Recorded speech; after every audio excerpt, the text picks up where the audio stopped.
Hello दोस्तों। कल रात मेरे भाई अचानक मेरे कमरे में सोने आ गए और उनकी वजह से मैं वो काम नहीं कर पाई जो मैं हर रात अकेले में करती थी। वो काम जो मुझे लगता था कि मेरी ज़िंदगी को आसान बना देगा, लेकिन मुझे क्या पता था कि उस रात कुछ ऐसा होने वाला था जो मेरी पूरी सोच ही बदल देगा। बस दो छोटी सी बातों ने मुझे अंदर से हिला दिया और अब मैं वो सब आपको अपनी कहानी में बताने वाली हूँ। मेरा नाम प्रिया है। मैं 27 साल की हूँ। एक सरकारी स्कूल में टीचर हूँ। अभी तक शादी नहीं की है क्योंकि कुछ साल पहले एक बड़े धोखे ने मुझे डर ही नहीं बल्कि ज़िंदगी के प्रति विश्वास ही छीन लिया था। मैंने ठान लिया था कि अब खुद को ही अपनी ज़िंदगी का सहारा बनाऊंगी, कोई दूसरा नहीं।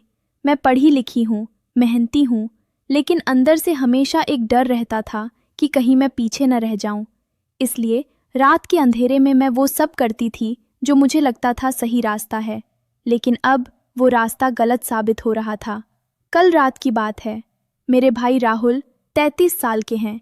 वे इंजीनियर हैं और दूसरे शहर में नौकरी करते हैं। उनकी पत्नी का कुछ महीने पहले एक बीमारी से निधन हो गया था। वे यहाँ कुछ दिनों के लिए आए थे क्योंकि माता पिता गांव गए हुए थे। हमारा घर देहरादून के पास एक शांत इलाके में है। शाम को हम सब ने साथ खाना खाया, थोड़ी देर टीवी देखा, फिर मैं और भाई छत पर घूमने गए। हल्की ठंडी हवा चल रही थी, बारिश की बूंदें गिरने लगी थीं। हम दोनों ने पुरानी यादें ताज़ा की। भाई नीचे वाले कमरे में सोते हैं, लेकिन कल रात उन्होंने कहा कि उनके कमरे का पंखा खराब हो गया है, इसलिए वे मेरे कमरे में ही सो जाएंगे। मैंने हामी भर दी। रात के करीब 1 बज चुका था। हम दोनों बिस्तर पर लेट गए, भाई एक तरफ और मैं दूसरी तरफ। बीच बीच में भाई अपने फ़ोन पर कुछ काम देख रहे थे। मैं भी अपना फ़ोन निकालकर स्क्रॉल कर रही थी। बाहर बारिश तेज़ हो गई थी। ठंडी हवा कमरे में घुस रही थी। देहरादून की ये रातें सच में जादुई होती हैं। कुछ देर बाद भाई की आंखें बंद होने लगीं। मैंने कहा, भैया, अगर नींद आ रही है तो अपने कमरे में चले जाओ। लेकिन भाई ने मुस्कुराते हुए कहा, प्रिया, तंग मत कर, यहाँ ही ठीक है। और 2 मिनट में वे गहरी नींद में सो गए। मैं उठी और अपना कुर्ता बदलकर ढीला वाला पहन लिया क्योंकि टाइट कपड़ों में मुझे आराम नहीं आता।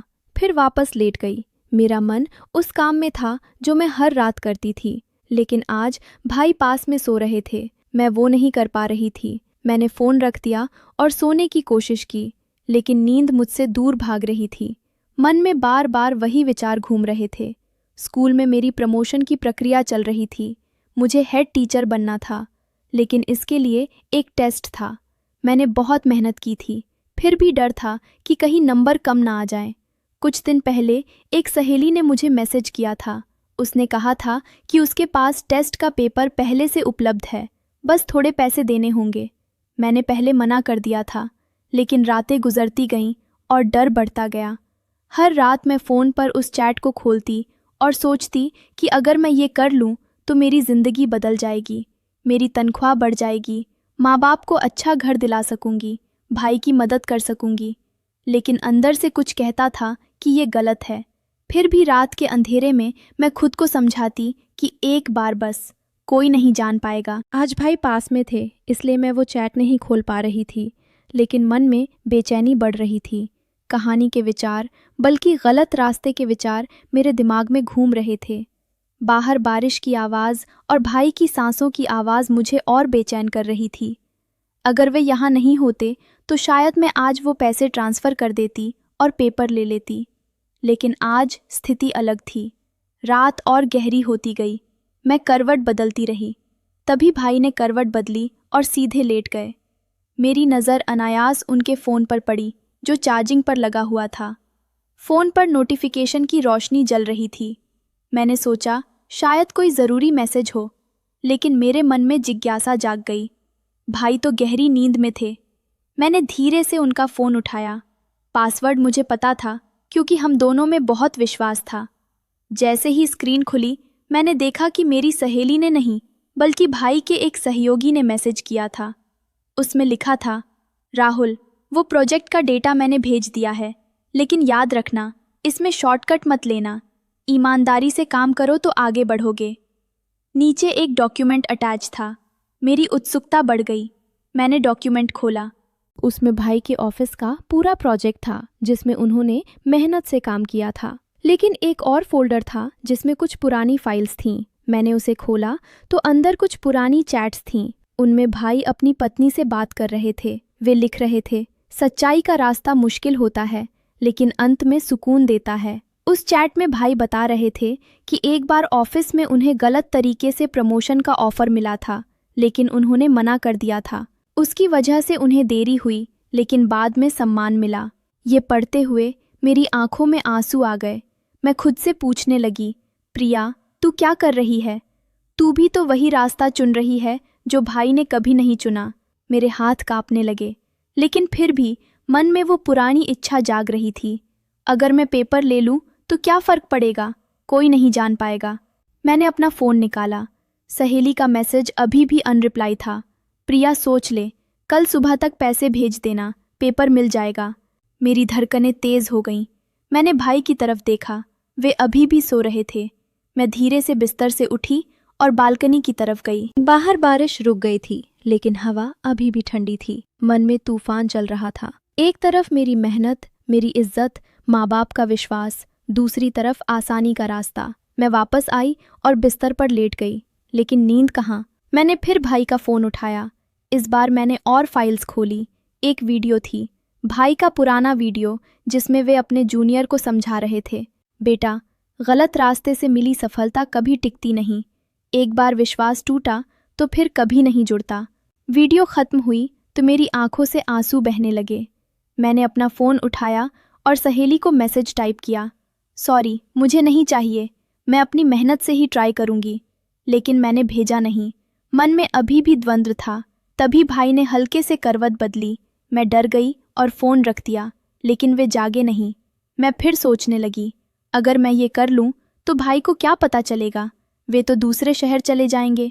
लेकिन अंदर से आवाज़ आ रही थी, प्रिया खुद को धोखा मत दे। रात के 2 बज चुके थे। मैं उठकर पानी पीने गई। वापस आई तो भाई की तरफ देखा। उनके चेहरे पर शांति थी।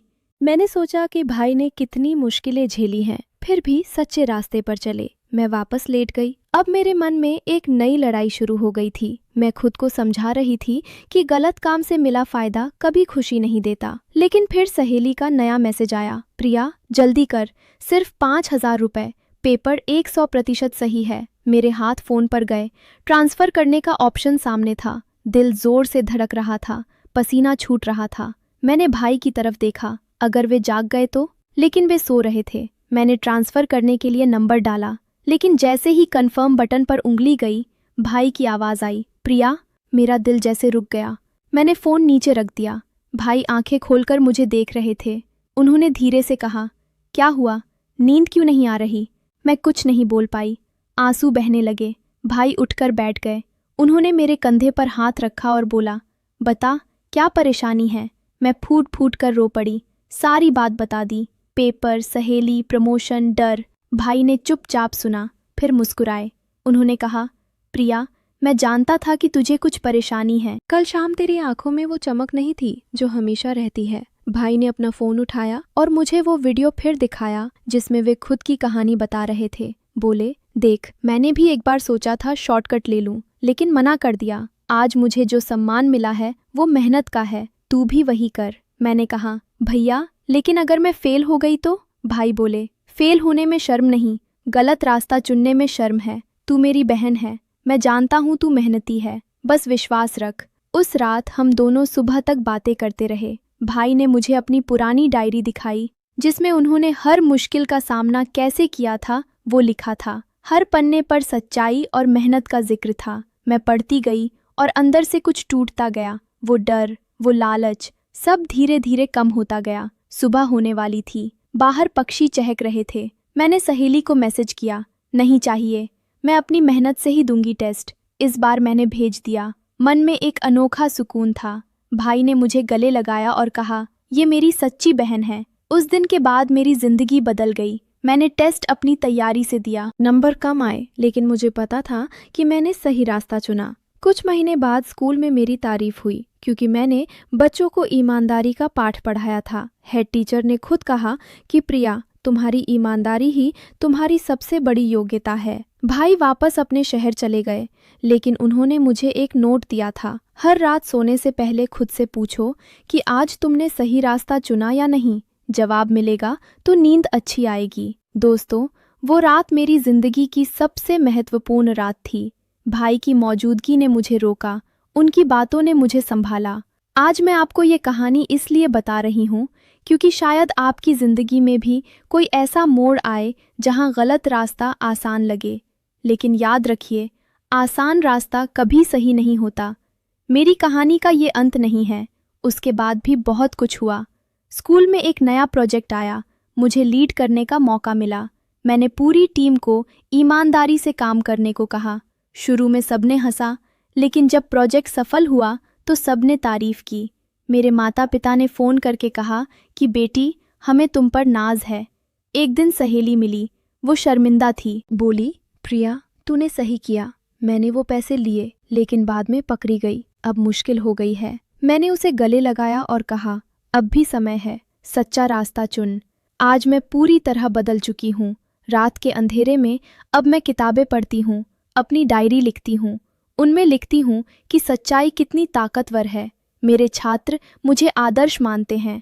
वे कहते हैं, मैडम, आपकी वजह से हमें पता चला कि मेहनत कभी व्यर्थ नहीं जाती।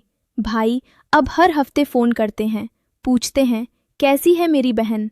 मैं हंसकर कहती हूँ, बहुत अच्छी, क्योंकि अब मैं डरती नहीं, विश्वास करती हूँ। दोस्तों, जीवन में कई बार हम सोचते हैं कि एक छोटा सा गलत कदम कोई बात नहीं, लेकिन वो छोटा कदम बड़ा तूफान बन सकता है।